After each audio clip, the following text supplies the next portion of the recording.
McDonald's addresses viral social posts and media reports on the company raising prices significantly beyond inflationary rates. The fast food chain defending its commitment to value and affordability, a key ingredient other fast food companies are getting their hands on. We're looking at how to navigate the big picture with the Yahoo Finance playbook. Peter Saleh, BTIG Managing Director, and Andrew Charles, TD Cowen Managing Director, join us now to discuss. Guys, good to have both of you on the show. Peter, maybe I'll start with you. We can start kind of high level, Peter, as you kind of look across your coverage universe, the fast food chains, Peter, you know inside and out. How healthy, how resilient does this industry look? So look, I think the industry is healthy, but I think they are going through a tougher time right now. Lots of discounting. You're seeing it from McDonald's. I think this is just the beginning. I think you're seeing it from Wendy's. You're seeing it from Jack in the Box. You're seeing it from Burger King. And I think this is going to continue. And I think these discounts, as steep as they are going to likely hurt same-store sales in the medium term. And I think they could hurt margins. In our opinion, these are investments in value perceptions, given all the media backlash against all the price increases that have been happening. So we think this is something necessary, a necessary evil for these companies to be doing at this point in time. But it's going to take some time to change the perception and the narrative in the media that these companies are more about value than they are about price hikes. It's really interesting. I mean, price wars, we haven't seen in a while, right? Because of this inflationary environment. Andrew, is it going to work? Are consumers going to gravitate to those chains where they see promotions?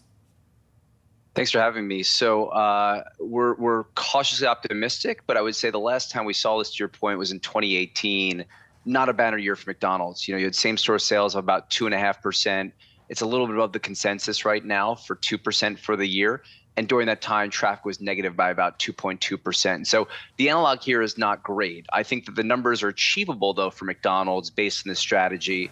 And so, we're optimistic that this can be met. But, McDonald's did rescind their guidance or their outlook for 3 to 4% U.S. same-store sales. And obviously, this tactic likely wasn't contemplated at the beginning of the year when they issued it. And Peter, back to you. McDonald's big in the Lipton household, Peter. I mean, that 5-year-old. You give her an Oreo McFlurry, she's good to go. Let's get some of your top picks, though. Domino's Pizza, Peter, walk me through why you think that's a buy right here.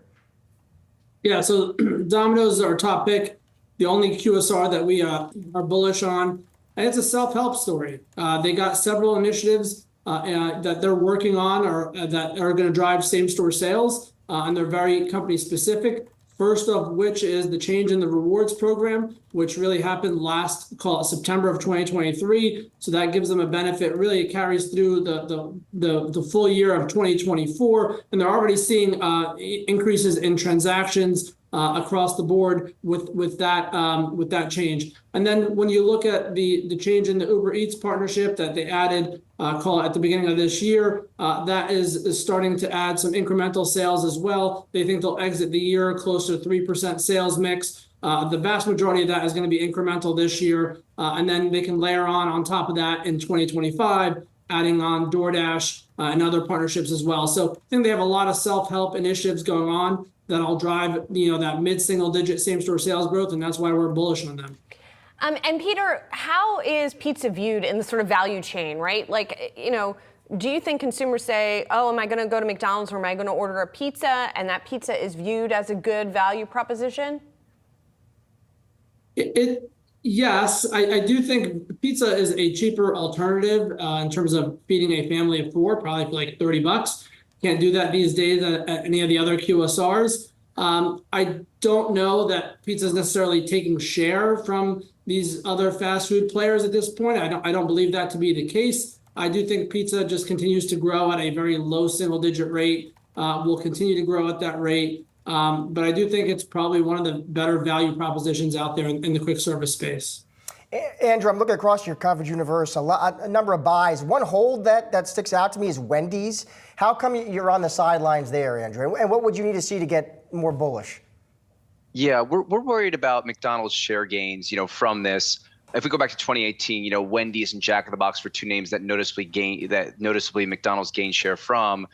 Taco Bell is noticeably one name that was able to gain share in the 2018 environment. So, part of it reflects that, and part of it reflects the fact that they're trying to march towards a more sustainable growth rate, for the company of that 2 to 3% range.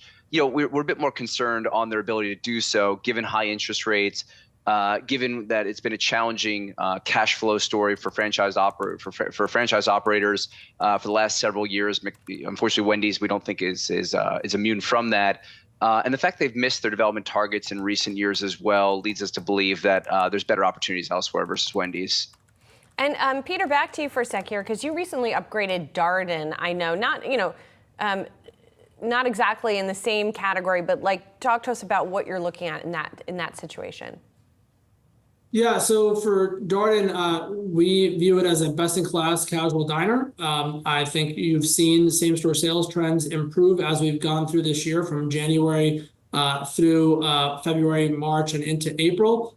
We think they will benefit from that. I do think they have levers to pull if they so choose on promotions and advertising, given that they've reduced that level by about 200 basis points since the pandemic.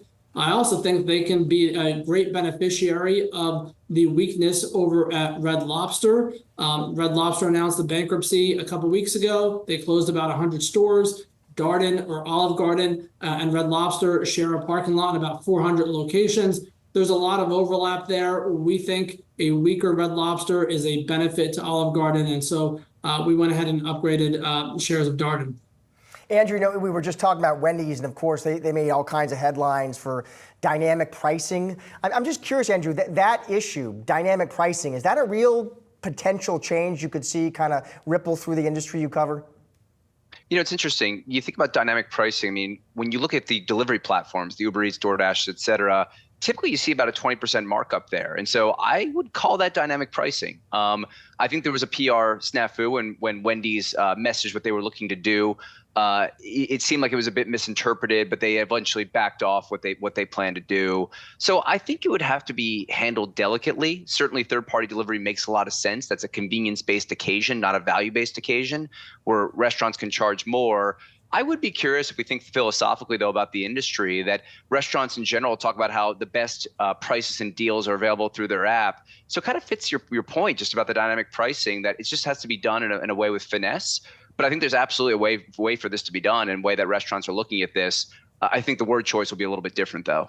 Well, and that sort of comes back to something you said in the beginning, Peter, which is messaging around that dynamic pricing, around pricing generally. McDonald's recently pushing back against that sort of viral thing that said that there was the $18 Big Mac or whatever. Do you think that they've learned some lessons? Are they doing a better job?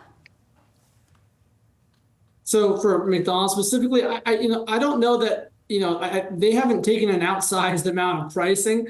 It's just strange as to some of the reports out there that prices were up 100% or more since the pandemic. It's just, it's not true. Most of these quick service restaurants have taken a high teens, low 20% increase over the past, 4 or 5 years.